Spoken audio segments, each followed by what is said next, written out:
Atenção! Esta série é classificada como nível Pro, ou seja, iremos utilizar muitos termos técnicos, então esses vídeos são altamente recomendados para profissionais da área da saúde.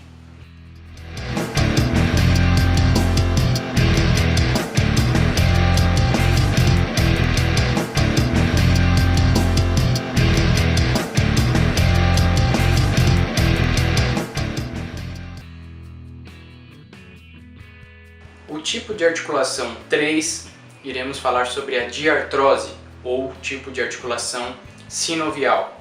Esta articulação ela é envolvida por uma cápsula articular, onde a parte de fora dessa cápsula articular existe uma membrana fibrosa e a parte de dentro dessa cápsula articular existe uma membrana sinovial. Essa membrana sinovial ela é responsável por produzir e armazenar o líquido sinovial, que é onde lubrifica a articulação. E por que existe esse líquido sinovial? Então ele é para lubrificar, não criar esse atrito, justamente porque esse é o único tipo de articulação que cria amplos movimentos, ela permite movimentos em grandes amplitudes. Então assista até o final que a gente vai te explicar alguns exemplos dessas articulações. A articulação do tipo diartrose é a mais complexa. Então ela tem 3 classificações. Então a classificação 1, articulação monoaxial. Movimentos apenas em torno de um eixo. Então seria uma flexão e extensão ou uma rotação. A classificação 2 é a articulação biaxial. Movimento em torno de 2 eixos. Então seria flexão e extensão e adução e abdução. Classificação 3, articulação triaxial, movimentos em torno de 3 eixos. Então ela produz flexão, extensão, adução, abdução e rotação. Então agora que a gente entendeu as 3 classificações do tipo de articulação diartrose ou articulação sinovial, vamos entender cada uma delas e classificar e especificar cada função. Então, vamos lá. O tipo de articulação monoaxial, como já foi dito, ela faz flexão e extensão ou rotação.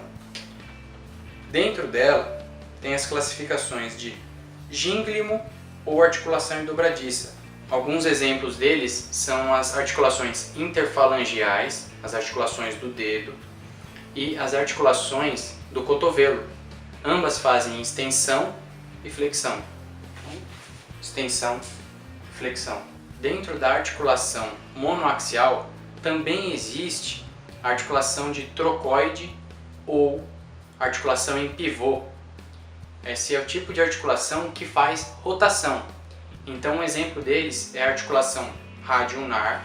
Então aqui, para a gente estabilizar, falar que está fazendo uma rotação de antebraço e não de ombro, a gente tem que flexionar o cotovelo. Se flexionou o cotovelo e fez esse movimento de supinação e pronação, isso aqui quem é responsável é o antebraço. Se você fizer esse movimento, então aqui isso aqui é uma rotação medial e lateral de ombro. Só que os exemplos desse tipo de articulação seria a articulação radioulnar e a articulação atlantoaxial. Seriam as 2 primeiras vértebras da coluna vertebral, que só fazem a rotação. Na classificação de articulação biaxial, onde é feita a flexão, extensão, adução e abdução, encontramos o exemplo de articulação condilar.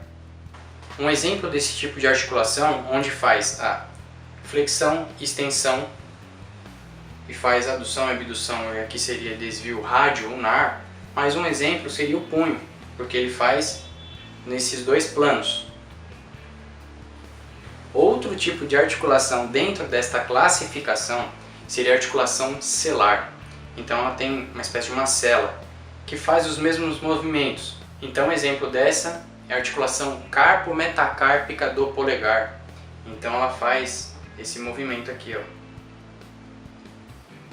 Dentro da classificação 3 da articulação triaxial, é necessário que se faça flexão, extensão, adução e abdução e rotação, tudo isso dentro da mesma articulação.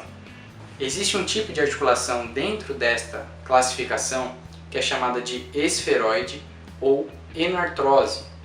Essa articulação ela é onde que produz os maiores movimentos de amplitude articular. Então alguns exemplos deles seria a articulação do ombro, porque faz abdução, adução, flexão e extensão e rotação de ombro. E outro exemplo disso seria os quadris. E não vou rebolar para falar sobre o quadril. E existe também um tipo de articulação chamada de articulação plana. O que isso quer dizer? É o tipo de articulação que ela faz movimentos de deslizes. Então seria, por exemplo, a articulação da escápula, ou a articulação da patela, ou até a articulação das vértebras. Para o próximo item desta série, então iremos discutir uma revisão geral de todas as articulações e vou explicar alguns componentes dentro da articulação sinovial, ou articulação de artrose.